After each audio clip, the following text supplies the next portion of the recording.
Добрый день, уважаемые участники летнего самосбора. Меня зовут Ваганова Анастасия, я являюсь студенткой профессионального образовательного учреждения Сыктывкарского колледжа сервиса и связи. Моим научным руководителем является Крамаренко Станислав Валерьевич, который, к сожалению, сегодня не смог подойти в связи с тем, что он руководствуется выпускной группой, и его завалили документацией. Но ближе к делу тематика моего доклада – это облачные технологии при дистанционно-образовательном процессе.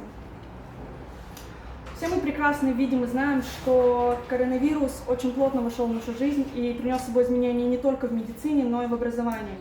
В прошлом году как раз-таки мы застали данную пандемию, и мне как студентке пришлось учиться в это непростое и тяжелое время. Соответственно, при обучении мы использовали различные устройства, как аппаратное, так и программное обеспечение. И вот с учетом всего этого хотелось бы проанализировать различные виды программ и платформ, которые сейчас есть на программном рынке, на которые будут более уместны в данном случае, рассказать вам, как мы ими пользовались. Перед вами представлена одна из самых распространенных платформ – это Skype. Skype – это самая первая, самая популярная в нашего времени платформа для организации онлайн-обучения. Также это вариант интернет-телефонии. То есть вы можете позвонить собеседнику по ней и начать диалог на различные темы, интересующие вас. Но как есть плюсы, так есть и минусы. Взять наш колледж, я думаю, ни для кого не секрет, большинство студентов, они иногородние. Большинство из них в поселках, и тут возникает минус. Не во всех поселках и не во всех районах проведен интернет. Даже если он проведен, то он очень слабый. И поэтому здесь возникали такие проблемы, как плохое качество, плохая передача звука, плохое зависание картинки. Поэтому здесь работал, исходя из слайда, принцип «помоги себе сам». Вторая немаловажная платформа – это Zoom. Zoom фактически лидирует в программном обеспечении и даже обходит Skype. Zoom – это платформа для проведения ВКС, видеоконференций, для нескольких участников. Данная версия бесплатна для участников, но только в количестве 100 человек. Также самый главный минус этой платформы – это ограничение видеотрансляции по времени 40 минут. Любая пара, будь она теоретическая или практическая, длится 2 академических часа. То есть час по 45 минут, в сумме 1,5 часа. Мы спокойно могли работать по данной платформе 40 минут, после чего видеоконференция прекращалась. Преподавателю нужно было заново подключаться, чтобы все студенты тоже заходили на эту видеотрансляцию. То есть живого общения с преподавателем-то было фактически мало, и это был огромный минус. Много потери времени. И точно так же еще один минус – это полноценная версия, она платная. Я не думаю, что каждое бюджетное учреждение сможет ее себе позволить. Следующая платформа, если ее можно так назвать, это социальная сеть ВКонтакте. Социальная сеть ВКонтакте – это самая популярная социальная сеть для общения в России. Поясню, почему на данный момент она самая популярная. Наверное, все знают Инстаграм. На данный момент Инстаграм, он в связи с политическими и экономическими обстоятельствами, он сейчас официально заблокирован, поэтому на данный момент это самая популярная сеть. Также ВКонтакте – это лидирующий плагиат в России Фейсбука. Что из минусов? ВКонтакте – это социальная сеть, созданная для общения. Прошу обратить внимание на то, что она для общения. И с дистанционным обучением она вроде никак не состыкуется. Также дети параллельно общаются друг с другом, списывают у друг друга ответы и постоянно отвлекаются.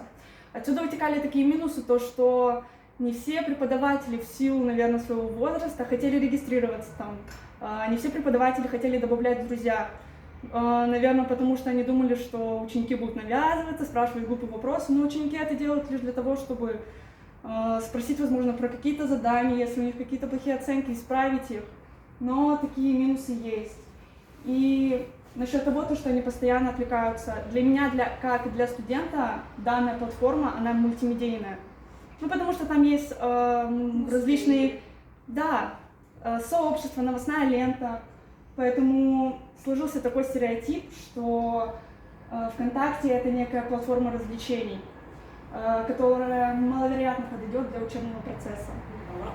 А для вас она доминирующая, да? Еще раз? А для вас она как бы доминирующая? Она не доминирующая, просто в большинстве случаев, когда у многих студентов нет возможности, допустим, даже не у всех есть компьютер.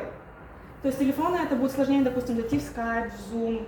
Поэтому тоже это любимая социальная сеть. И легко общаться очень. Ну да, учась в школе, когда я еще застала времена, когда только начиналось это все, мы работали только ВКонтакте, потому что создавалась группа, куда скидывали задания, и вот мы с преподавателями работали именно в личных сообщениях, но не все преподаватели, еще раз повторюсь, приходилось просить почту преподавателя, ему так удобнее было.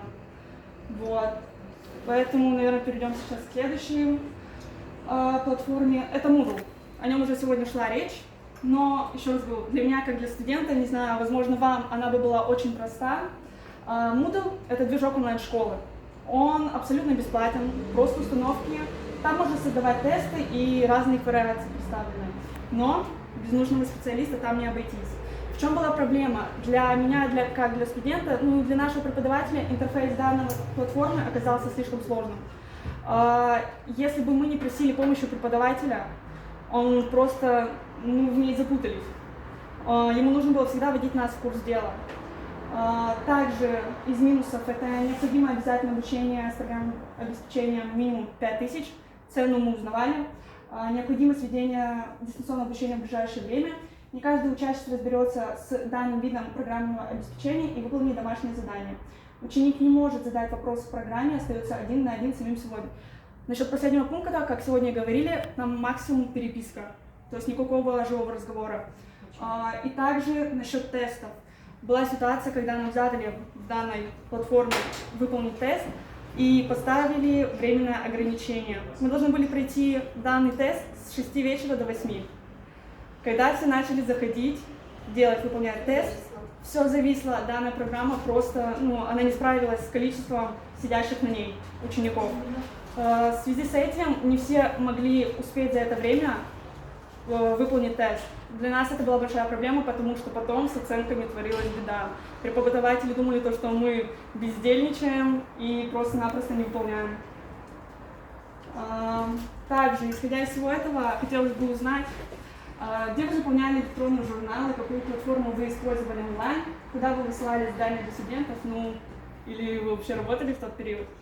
И на большинство вопросов здесь есть простой ответ – это облачные технологии. Чем удобны облачные технологии? В первую очередь, это та же локальная сеть, которая дает вам удаленный доступ к любому гаджету, у которого есть доступ в интернет. Будь это ноутбук, планшет, телефон, стационарный компьютер или моноблок. Также хотелось бы узнать, что такое образовательное облако. Это среда для организации сетевого и дистанционного обучения, которая является абсолютно бесплатным и не зависит от периода его использования. Исходя из слайда, вам представлено то, чем мы пользовались. Это был Google. Точно такую же возможность нам предоставлял Яндекс.Диск. Но сейчас, когда проблемы с Google, точно так же пользуемся Яндекс.Диском. Также это был Mail и OneDrive. В чем уже плюсы всего этого? Для того, что именно для вас, как для преподавателей, удобно создавать учебные курсы в формате веб-страниц, документов, электронных таблиц, презентаций, импортировать ваши электронные учебные модули. Вы можете создавать, добавлять имеющиеся электронные образовательные ресурсы, тесты, предоставлять доступ к документам и учебным материалам родителям и учащимся, сохранять планы уроков, ведомости и другие документы, которые должны быть всегда под рукой. Это действительно очень удобно. Совместно с другими преподавателями работайте над учебными планами или совместными проектами. Отправляйте учебные материалы, созданные дома, в облако, чтобы иметь к ним доступ с рабочего компьютера. Чем удобно это для студентов? Для тем, что мы можем видеть размещенный вами материал. То есть мы всегда его можем открыть, повторить. Также мы можем использовать их для совместной работы над проектами, создавать работы преподавателю, предоставляя доступ по ссылке или пересылая работу по почте.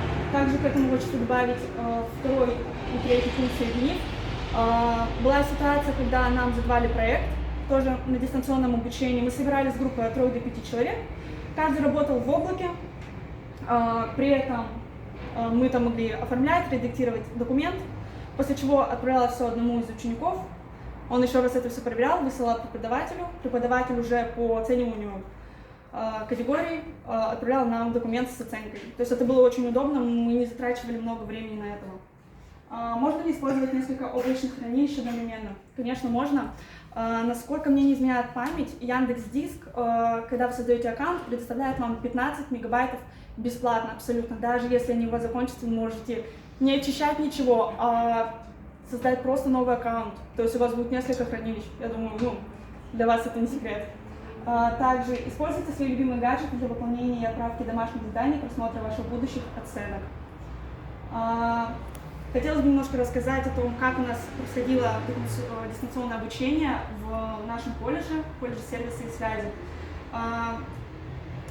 С марта по июнь, когда началась пандемия, мы, насколько мне не изменяет память, это находилось на информационном стенде, там, где у нас расписание на первом этаже, там находилась ссылка. Мы брали эту ссылку, заходили, у нас открывалась папка с группами, то есть это опять же все в облачных хранилищах находилось. Открывалась папка с группами, мы находили свою группу, то есть это было все очень аккуратно сформировано, все доступно и понятно. Мы открывали папку, заходили, там открывалось наше расписание, мы искали нужный нам день, в зависимости от того, сколько у нас пар, там находились папки под названиями там определенных предметов. Мы заходили, открывали задания, скачивали их, делали. Также там было прикреплено ссылки на почту преподавателей. Точно так же скидывали и получали оценки.